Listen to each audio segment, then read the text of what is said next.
नमस्कार, मी अरमान पठाण. आपण बघत आहात शार्प न्यूज. आपलं शहर, आपलं गाव, आपली बातमी आपल्यापर्यंत पोहोचवण्यासाठी शार्प न्यूजची टीम नेहमीच कार्य करत असते. नाशिक जिल्हा परिषद बदली घोटाळा. नाशिक झेडपी बदली घोटाळ्याचा अहवाल दडपला. चौकशीसाठी प्रजासत्ताक दिनी उपोषण सुरू. मुख्य बातमी. नाशिक जिल्हा परिषदेच्या ग्रामविकास अधिकारी बदली प्रक्रियेत मोठा घोटाळा झाल्याचा आरोप करत तक्रारदार प्रशांत देसले यांनी आज 26 जानेवारीपासून विभागीय आयुक्त कार्यालयासमोर बेमुदत उपोषण सुरू केले आहे. नेमका आरोप काय?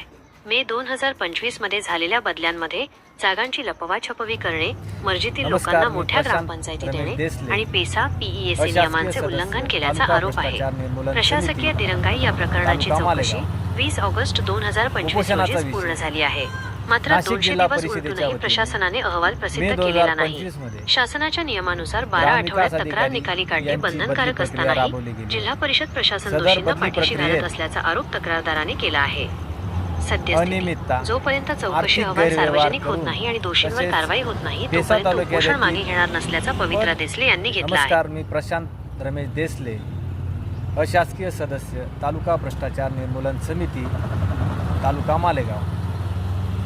उपोषणाचा विषय: नाशिक जिल्हा परिषदेच्या वतीने मे 2025 मध्ये ग्रामविकास अधिकारी यांची बदली प्रक्रिया राबवली गेली होती.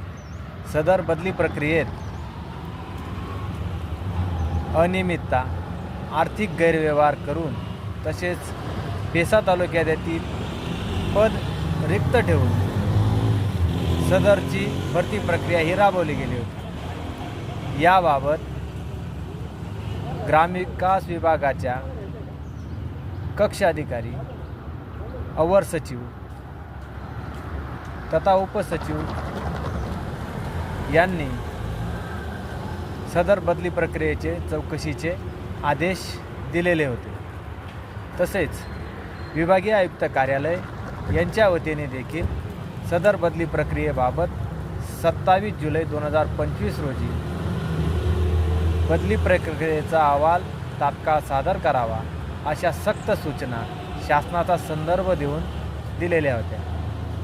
आज रोजी सदर प्रक्रियेस 200 दिवसापेक्षा अधिकचा काळ होऊन देखील चौकशी अहवाल हा गुलदस्त्यात दडवून ठेवलेला आहे. याबाबत आज 26 जानेवारी 2026 रोजी विभागीय आयुक्त कार्यालय येथे बेमुदत उपोषणासाठी बसत आहे. सदर उपोषणा काळात उपोषणकर्त्यास किंवा येणाऱ्या परिस्थितीस